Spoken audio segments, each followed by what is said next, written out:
విశాఖలో ఏదైతే మొన్ననే జనసేన ఒక వివాదం ఫేస్ చేసింది, ఏదైతే కార్మిక సంఘ నేతలందరూ కూడా దొంగలు ఉన్నారు అది ఇదంటూ బొలిశెట్టి గారు మాట్లాడటం, ఆ తర్వాత కొంత ఆగ్రహావేశాలు దాన్ని రెచ్చగొట్టే ప్రయత్నం వైఎస్ఆర్ కాంగ్రెస్ పార్టీ చేయడం, ఆ తర్వాత పవన్ కళ్యాణ్ని కలుస్తారా లేదా అంటే కలిశారు. తాజాగా పవన్ కళ్యాణ్తో సమావేశమైన సందర్భంలో విశాఖ ఉక్కు పరిశ్రమ ప్రైవేటీకరణ కాకుండా కాపాడాలని వాళ్ళు కోరారు. 12,500 మంది ఉద్యోగులు, 14,000 మంది కాంట్రాక్ట్ కార్మికులు ఉన్నారని, వాళ్ళకి కొద్ది నెలలుగా అలవెన్సులు కూడా అందటం లేదని పవన్ కళ్యాణ్ దృష్టికి తీసుకొచ్చారు.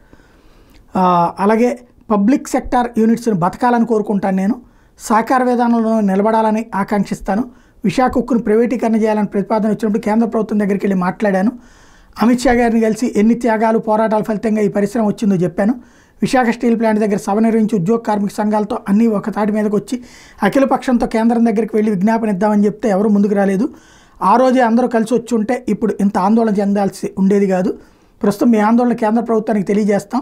విశాఖ ఉక్కు నిలబెట్టుకునేందుకు కార్మిక ఉద్యోగ సంఘాల తరపున మీరు చేసే ప్రతిపాదనలు వివరించాలి. అదేవిధంగా మన వైపు నుంచి ఉన్న ఇబ్బందులు కూడా మనం తెలుసుకుని సరిదిద్దుకోవాలని సూచించారు. కేంద్ర ప్రభుత్వానికి తెలియజేసే వివరాల మీద వాళ్ళతో చర్చించి నివేదికను రూపొందించారు. ఈ సందర్భంగా డ్రెడ్జింగ్ కార్పొరేషన్ ప్రైవేటీకరణ కాకుండా ఎలా కాపాడింది వివరించారు. స్టీల్ ప్లాంట్ భూములు అమ్మేద్దామన్నారా?